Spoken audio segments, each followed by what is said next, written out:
Hey everyone, welcome back. This is everything that I've made so far in 2025. What's up everyone? Welcome back. My name is Charlotte if you're new here, and I'm a knitter and maker. I don't know, I do lots of different things, but I'm based out of the Seattle, Washington area. On this channel, I talk a lot about my knitting, all the things that I get up to doing. I do some vlogs, I make stitch markers, I'm trying really hard to get into sewing. I like to bring all of you along with me as I embark on all of these things that I like to do. So if you're into any of that, come on along for the ride. I've been away for a while. It's been about 3 weeks since I've seen all of you. I just got really busy with life. Life has a way of doing that. I still work a full-time job. I don't do this for a living, if you can believe it. So sometimes I just have to be a bit sporadic with when things happen because life gets busy, life can get in the way, and sometimes I just need to not be so concerned about like picking up a camera when life is happening. But just as I'm getting back in the swing of things, back into a normal routine, and summer is like in full swing here in Washington, I wanted to do a little bit of a more traditional podcast. It's really just a little bit of a recap of the things that I've made and finished thus far in the year. It's ironically, all of the things that I've recently finished that I haven't really intentionally shown all of you yet. So we're just gonna run through those today and talk about them, the highs, the lows, what I like, what I don't like. That's what we're gonna do. For all of you who like knitting podcasts but only enjoy the finished garment portion, then this episode is just for you. Now I have made other things this year. I think I've actually made 5 total garments this year, but 2 of them were gifts, and so I don't have those with me. So I'm only talking about the things that I've recently finished, and I'm very, very close on finishing a 4th one. We'll talk about that the next time. But the first one that I want to talk about is my Monday sweater by Petite Knit. I've talked about this in a couple of vlogs, but I've had a chance to wear it quite a bit since finishing it. And so I wanted to talk through it just real quick again. Love this pattern. I made the 2nd size about, like measurement wise, it equaled out to be the size 2. But truthfully, with these all over stockinette top down sweaters that are really pretty easy and beginner friendly, I don't really follow the patterns. Like I quickly glance it over and I see generally what they want me to do, usually around the neckline.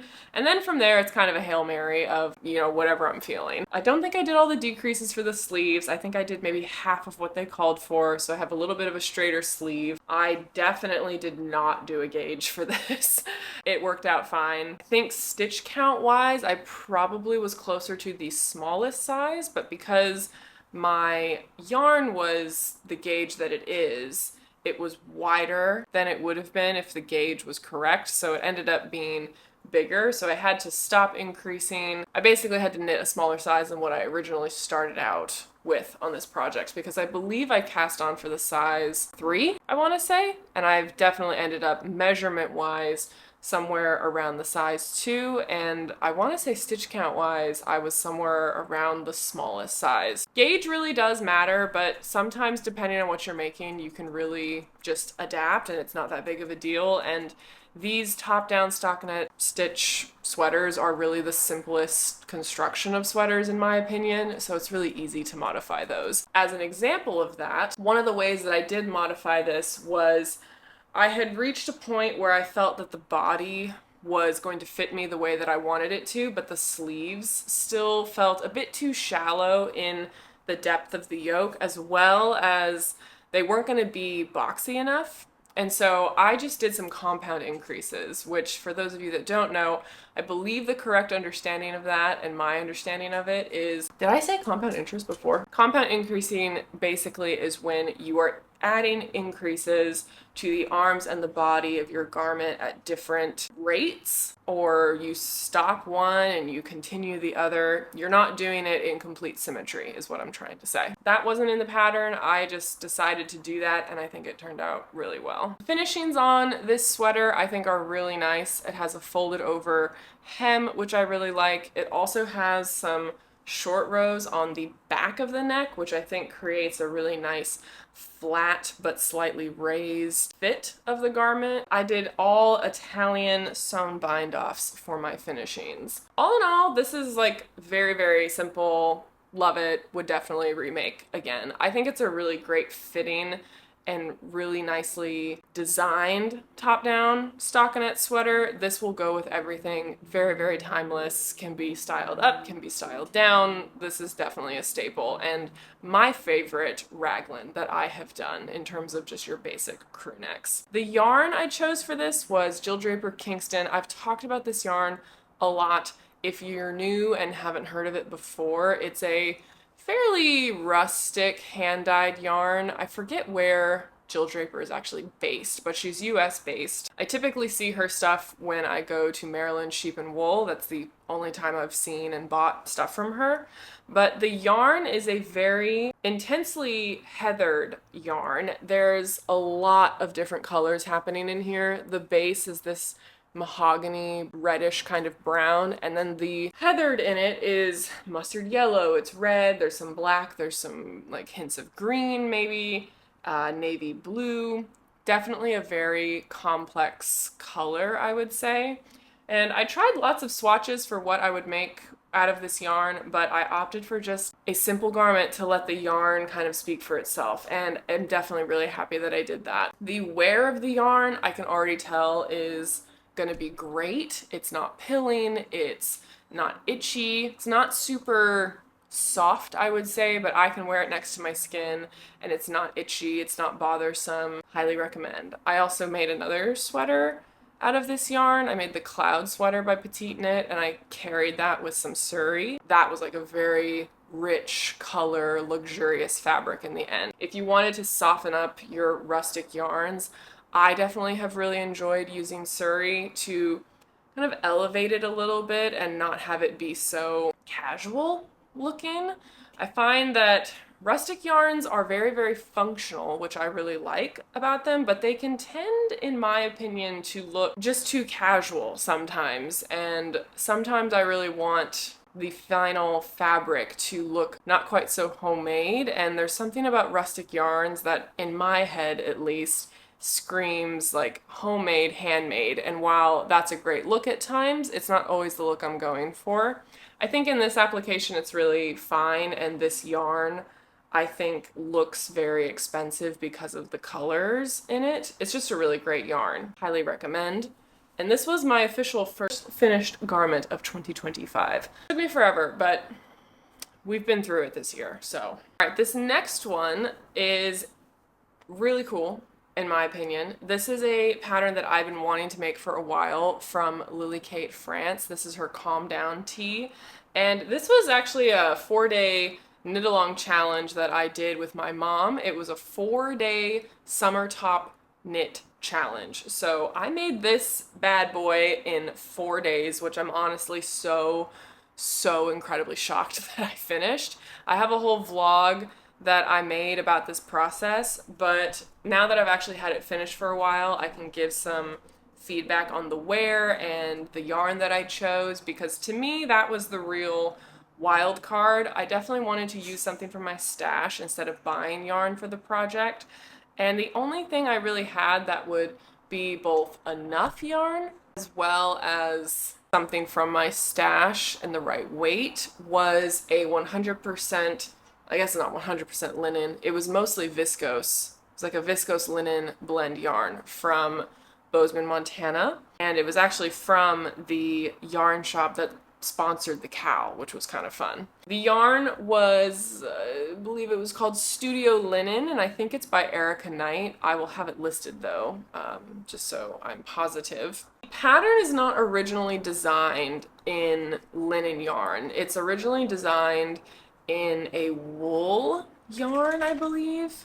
It's a wool blend maybe, but there's definitely a significant amount of wool content in whatever yarn she originally designed the pattern in. The thing about wool is it has a lot of elasticity to it, and so there's some inherent structure that is there when you use wool and some spring, so it really retains its shape well. And linen, while I've not really ever made much with just linen or like summer yarns that have no wool, the common knowledge that I have of them is that there's like no memory and it's very slinky, very drapey, as you can see. I didn't really know how that would translate to the t-shirt because she designed it in just a very different yarn. So I didn't really know how it would come out, but I think overall it came out really nice. The one thing I will say is that summer yarns definitely, in some cases, show way more mistakes, and it shows sloppiness in your knitting way more than wool does. I've used some summer yarns. I think I've used Niskar and Lena. I've also used some yarn from Juniper Moon that I'm going to talk about next. But those yarns were much bumpier and they were much more kind of uneven texture throughout the thread. And so some of the mistakes and like the edges, the hemming, it was a little bit more concealed because your eye is kind of distracted by the unevenness of the overall texture of the garment. For example, like the other summer top I've made, the Kylie pullover, which is all over cables. And so your eye is so distracted by the cables, it's not really paying attention to any type of small mistakes or sloppiness in the hem, in the seam of the shoulder, for example. But with this t-shirt, while it looks good far away, if you really were to inspect this, like it would look a little sloppy in my opinion. I picked up the slip stitches for the saddle shoulder wrong, and I know it's going to be really hard to see on there, but it's just not a clean line of stitches where I've picked it up. You can see these like extra loops underneath, and it's not a clean, very distinct line of V knit stitches. Whereas on the other side, when I recognized my mistake and kind of what I was doing wrong, you can see there right on the bottom here, it just looks much neater. And the slip stitches where I'm supposed to pick up for the neckline and the shoulders is much cleaner and neater. Those are just little things that, had I not been doing it for, in 4 days, I probably could have just gone back and fixed it. Just wouldn't have really known to pay attention to that because I've not really made many summer garments. Similarly, when I went to do my Italian sewn bind off, again, I think the overall t-shirt looks fine, but I can see, I can see when I look and inspect closely that some of the stitches, like I pulled the thread too tightly. It just lends itself, I think, to look a bit uneven in some places. It's not something that is noticeable the more I wear it because it stretches and pulls, and it just really is not noticeable to anybody but me. But it's just food for thought and something to be aware of that I found I really had to try and pay closer attention to those details and my finishing details because I was seeing all the mistakes. What I do wish I had actually just done differently was weaving in my ends. I had never woven in ends on stockinette summer linen fabric. And this is something you absolutely can see in the garment. You can see my line of where I have woven in ends. And boy, does it irritate me to the heavens. I probably could go back and take that out and like find another way to do it. I don't know that I care enough to take the time to do it. I think it's just like a mental note of something that I'm gonna be aware of next time. I'm not sure how people do that though. If maybe I'm just supposed to weave in my yarn in a different way, maybe horizontally instead of going vertically, because then the thread wouldn't be visible in between the stitches, right? In between the rows. That's really the only thing that I really don't like about the finished garment of it, and I don't know that I'm gonna go back and fix it. Although I might just fix one. I might just fix the one that's like right out there in the open because it really bothers me every time I see it. I have worn this though. I wore it traveling actually, and I wore it in LA when I went to visit family, and it wears really nicely. It drapes really nicely. It fits me very well. I have practically no ease, maybe an inch, half an inch of ease. And it fits me like a baby doll t-shirt, which I quite like. I don't have any t-shirts or tops that fit me in that way. I think it's gonna wear really nicely. The yarn I originally bought because I saw a sample of it knit up in a store, and the woman working there said that the sample was 10 years old and that she could wash this. She wears it over and over again. It doesn't pill. It just gets softer and softer and softer over time. And so I have high hopes that this will wear really nicely. It does have pretty much no shape in a t-shirt that I think lends itself to have some structure, you know? So if this significantly stretches a lot, we'll see how that works. But there's absolutely no structure in this at all. So I think in terms of the design, I do lose a bit of the intended tailored fit of it with the yarn that I chose. You know, it does fit me, like it hugs my body, so I think I get away with that a little bit. But if I had made this, say, too big, I don't think it would have looked good. I think it would have looked like just it didn't fit well. Because I have practically no ease, I'm getting away with that a little bit. But like these saddle shoulders are meant to have some structure to them. And the sleeves are done top down with short row shaping, which was actually really easy to do. They also have, no structure really. I feel that they are supposed to. Overall, I'm really proud of myself and the fact that I was able to finish this in 4 days. I think that in the grand scheme of things, it's a very functional and wearable t-shirt, and I have been a longtime fan of Lily Kate's patterns forever. I think she's an amazing designer, and she really understands fit, which I appreciate, and she really comes up with some like timeless yet fun and engaging and new designs that have nice details in them.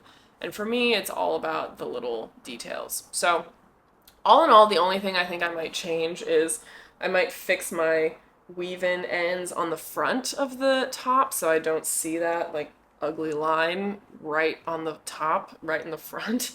But other than that, really happy with this, really happy with how it fits, and would definitely use the yarn again, but would not make this kind of top with the yarn again. I would definitely use this yarn for something that's meant to be a bit slinkier, maybe lace, or just more oversized and inherently have less structure than this t-shirt probably was supposed to have. All right, my most recent finished garment, and by far the one that I am most excited for. I'm so excited. This is my pineapple tee by Atelier Azur, but she also goes by Lucy. I think this might be the best thing I've made to date, like out of everything. I love this so much. So, a little bit about the top and the design. It's knit top down. It has saddle shoulders on it, which I quite like. It has this really beautiful lace panel down the front that kind of, if you squint, looks like pineapples, ergo the pineapple top. You have an option with the pattern to do just a plain tank top, or you can add these little cap sleeves. I obviously chose cap sleeves. You cast on the neck and the round, and then you actually start knitting the whole thing in the round until you have your saddle shoulders complete. Like, I think it's like 12 rows or something there. Then you put your saddle shoulders on hold, and then you complete the back panel, and then you complete the front panel. You do your increases for both sides, and then you join the whole thing back in the round together. So it's technically knit top down, but you are doing a significant portion of the front and the back in the flat before you join back in the round again. I opted to knit the smallest size actually, which I did feel was a bit of a risk. My gauge was technically correct, but the yarn is very different from the original design. The original design, I believe, is an alpaca wool, some type of animal-based fiber. It definitely has wool in it. So again, has that natural spring and shape retention to it. And I just wanted to use yarn that was in my stash. So I'm using Juniper Moon yarn, and it is a cotton linen blend. It's very interesting. It's very pretty, but it is very uneven in its thickness, and so it has this kind of bobbly look to it, which I was really unsure how that would look with the lace because I didn't want it to look too muddy or busy. Wasn't sure how much stitch definition I would get. But I think the stitch definition for the lace is actually really nice, and because the yarn has so much texture and therefore the fabric has so much texture, it actually makes it look, I think, a bit more cohesive with the rest of it. Like, it doesn't look like there's just one big contrast between the lace and the stockinette stitch, which I thought was interesting. I didn't necessarily intend for that to be the case, but I think the end effect of everything is really nice. You can see better on the back kind of what I'm talking about.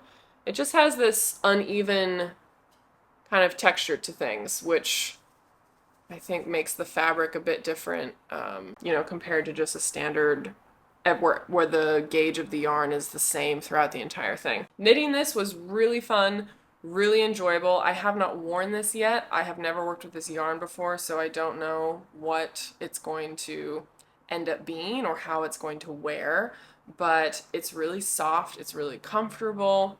It was pretty easy to work with. It didn't find that it really hurt my hands ever. And I'm curious if it will pill at all. I can definitely see where that cotton is kind of fraying out a bit already. It might require depilling in the future, Hopefully it doesn't get fuzzy. I'm definitely hoping that doesn't happen. But I think with the linen, it will add longevity to it, because even if the cotton kind of frays out or pills, I can just be depilling this consistently, and then eventually it will wear and it will develop somewhat of a patina of sorts. And I would imagine that eventually the cotton fibers that are fraying out will stop doing that, or at least do them less. And then, it will, I don't know what I'm trying to say at this point. You know what I'm trying to say. But yes, I think I'm actually going to wear this at Flock Fiber Fest this weekend, which if you are there and you see me, come say hello. I would love to say hi. And also, if you're not coming, you should come. It's going to be great. It's going to be a lot of fun. I love Lucy's patterns, though. I think I was saying before, though, that I actually knit the smallest size. I'm on a journey to try and make things that actually fit me well. I think the things that I've made fit me fine and they have good fit, but they definitely lean themselves into the oversized category, in my opinion. I don't have anything that looks, super tailored to my body, which I think is something that comes with lack of experience. Like, for so long, I was so afraid, even when I just would buy clothes, to buy things that really showed my shape. I always leaned towards things that were oversized, and it hasn't been until really recent years where I am trying to embrace things that are more fitted and things that are maybe more revealing in that way without being too obvious. I definitely want to do that more in my knitting, because I think that the fit of a garment, especially when you're considering things that are handmade, the better they fit, the more expensive it looks, and the less it looks like just something that is handmade, which for me personally is something that I'm always aiming for. I'm always aiming for people to ask me where I got it instead of, did you make it? But as far as the construction of the garment goes, she did originally want the neckline attached. So you start the neckline, and then, as I said, you do the body and everything else. But I was really indecisive about the neckline. I did as it was instructed, and I just really didn't like the cast on edge. She just had you do a normal cast on, and I just didn't love how that looked. For some reason, I just got way in my head about it. And so I actually skipped ahead to the part where you just start knitting the pattern, and I just decided to add the neckline later. And I think it worked out okay. One thing about this yarn is that it does have that uneven texture to it. And so one of the things that I kind of discovered when I was using it was that because of that uneven texture and just because of how the yarn looks, it really well conceals bind off edges. And I think this is probably pertinent for the people like myself who really enjoy doing the sewn Italian bind off because of that nice rolled edge. It just looks super clean. It looks machine finished, which is a really beautiful look, and it's super stretchy. It's just a really nice bind off in my opinion for a lot of hems. And that was originally what I wanted to do, and so I did an Italian cast on, but because my yarn was so uneven in texture, that just looked super messy and really uneven. I hated it, and I just kind of pushed it to the side. But as I got to some of my bind off edges, as you can see, this edge, for example, of the cap sleeve, this is just a knit purl regular bind off, and for whatever reason, the yarn or just that in combination with that bind off, it, I think, creates a really nice finished edge that doesn't look like just a stark, blunt bind off. I really can't even tell, it just looks like it flows fluidly into the rest of the fabric, which is always what I'm looking for. I don't like that stark edge that sometimes just a straight cast on or cast off can cause. Similarly, I think it had that effect on the neckline. This is the same knit one, purl one bind off, and I think it looks really nice. The other benefit of that bind off is it has a lot of structure. One of the things that I was concerned about with this, because I am using a drapier yarn that probably won't retain its shape and structure as much as a wool would have, I was worried that the neckline was going to stretch and open and be too gaping eventually. Because I did this cast off, it's like it's not going anywhere. So that structure has a lot of integrity, which I think is beneficial to the overall longevity of the piece. The only downside of it is I can't get my head through it, but it is pretty tight. So definitely one of those situations where makeup is getting done after the fact, if you know what I mean. And then for the bottom hem, I really didn't want it to be tight. I wanted the fabric to be able to open up, but not have that frayed out look that can sometimes happen when it's too stretchy. And so I actually opted for a twisted cast off, which is something that I did for the first time on my ranunculus sweaters that I did this year. And I really love how this came out. I feel like it's a really invisible looking cast off, but it is a little bit neater, I think, in this yarn than a sewn Italian bind off would have been. And it still has a good bit of stretch. It opens up enough. It definitely creates a subtle A-line shape when I wear it, but it's not so much that it frays open, and it's also not so tight that it doesn't open up all the way. I ran into that problem with my underlace top. I think I did just a normal cast off because I was super tired and just wanted to get it done, and it definitely doesn't open up as much as I would like. So an easy fix, but I've really been liking this twisted knit one, purl one cast off, and definitely recommend you give it a try if you've not done so before. In terms of modifications, I didn't really modify anything except for the length of the back and the front panel before I started doing my increases for the underarm. I'm 5'10", and so modifying the length and depth of the yokes is something that I always typically have to do, unless it's like one of Lily Kate's patterns, because we're actually the same height, I think. So this was too short for me. I think with her recommendation, I was maybe like an inch short of what I needed it to be.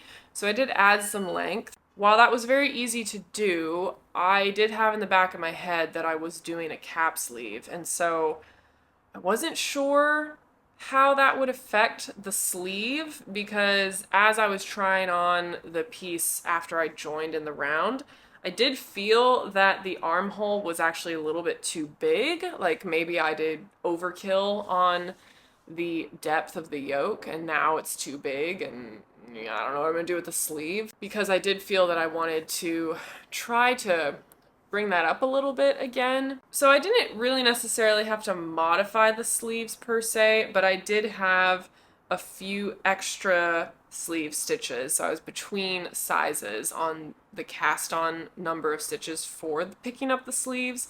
And I definitely did not pick up the stitches at the rate that she suggested. Knew I would be off a little bit. As long as I was going to be close, I knew it would be fine. I think she recommended picking up every 4 stitches every 5 rows. So you pick up, 4 stitches, then you skip the 5th, and then you pick up the next 4, you skip the 5th.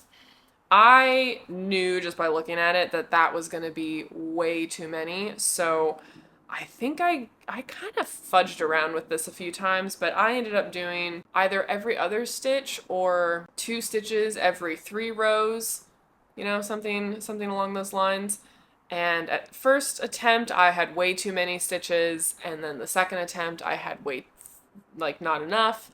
And my third attempt, I landed somewhere kind of close to the recommended number of stitches, which she actually says in the pattern, like, if you're over or under by a few stitches, don't worry about it. Then I proceeded. I had actually finished one whole cap sleeve, but I realized that the way I had picked up the stitches, it pulled fabric too much. Like, I hadn't picked up enough stitches. It was the second attempt, I believe, when I had too few stitches.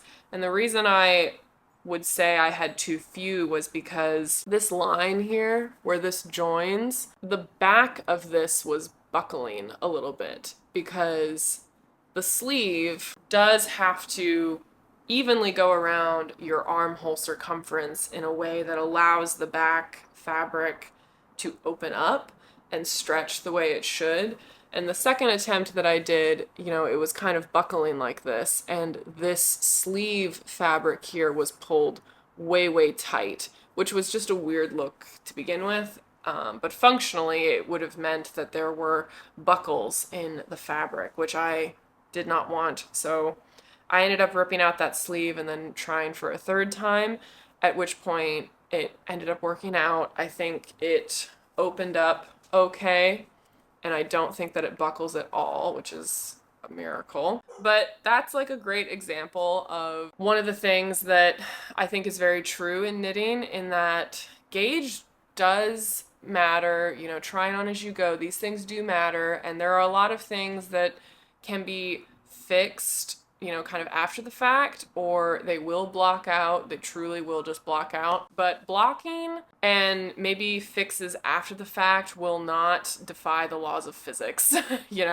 So something like that where I have 2 pieces of fabric that I'm trying to join, one is pulled very tight and one is not opening up enough. No amount of blocking is going to make that look right. And I even think the final piece, I do think the sleeve even is pulled a little bit tight. You can see where that fabric is kind of stretching a little bit compared to the back stitches. It's okay for me. I don't think it's noticeable enough. Definitely if I had just made the exact size, or not done such a deep yoke where I would have had to then try to, bring that circumference down a little bit, I wouldn't have had to do that. But that was one of those instances where I was thinking, okay, I really can't just move past this and fix it later. I really do have to fix it now. So that's what made me pull that out. And then the other side I picked up and everything was fine the first go around.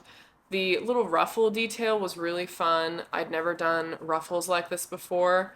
She essentially has you, do a round of increases, and then she does this really crazy 8 stitches in one increase or something like that. And then you start knitting that in pattern, and that's what gives these little flouncy little cap sleeves, which I thought was a really effective way to do ruffles. I'd never seen ruffles done that way.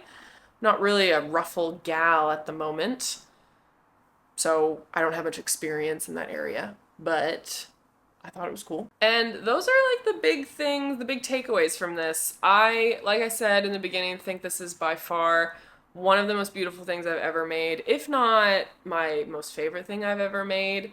I think it fits perfectly. Length, shoulders, bust, like everything about it. I think it just fits really nicely, and I'm really happy with it, and I can't wait to wear it. And I love the color. I've been like really trying to lean in to these like cool jewel tone colors because I think they really suit me. I just love this so much. I think this would look great with white pants.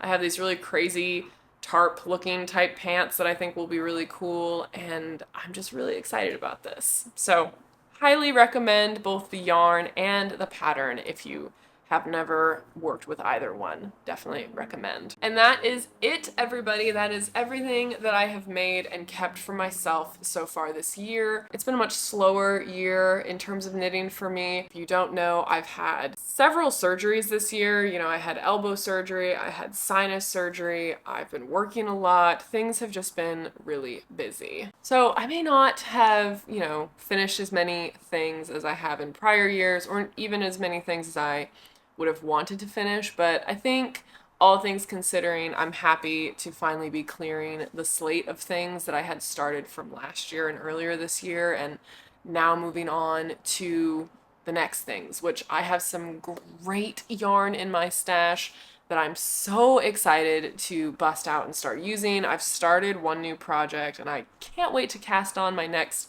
batch and round of things. I'm just really excited. So yes, all that to say, I haven't been able to finish as many things as I may have originally hoped, but I think the things I have finished I'm happy with. I've been able to even make some gifts for my grandma, which was just a really special thing to be able to do, and haven't really bought that much yarn. Like I have maybe 5 or 6 projects worth of yarn in my stash, but beyond that, I don't feel like I have a ton of yarn laying around. I don't have any inclination to buy new yarn, and I'm just really excited about the things that I have and what I might make with them. So can't wait to see what the rest of the year holds and finally start some things that I'm really incredibly excited about. So stay tuned for that. But yes, I hope that you enjoyed this, and thank you so much for understanding and, you know, my little hiatus of sorts. I really just needed a break, and I had just been working a lot both on, you know, this, my shop and opening that, and my real job, you know, all the things. So I greatly, greatly appreciate you all, and appreciate so much that you enjoy watching and supporting this channel and supporting me. It really means so much to me, and I really appreciate it. I hope to see some of you at Flock Fiber. I will be going this year, which is so exciting. I went last year and the year before, and it's just gotten better every single year. So I'm super excited to be there this year and see people. Hopefully come say hi if you see me. I go to chat and hang out with people for the most part. I don't really plan on buying anything. We'll see. I usually am pretty good at sticking to those things. When I say I'm not really there to buy something, I usually don't buy anything. But you never know. I might pick up a little something if I see something really special that I just have to have. But with that, I'm gonna go. I hope that, as always, you're all getting to do the things that you want to do and make the things that you want to make in life. And I will catch you all on the next one. And as always, remember, no matter what they say, no matter what they do, you keep it classy. Bye.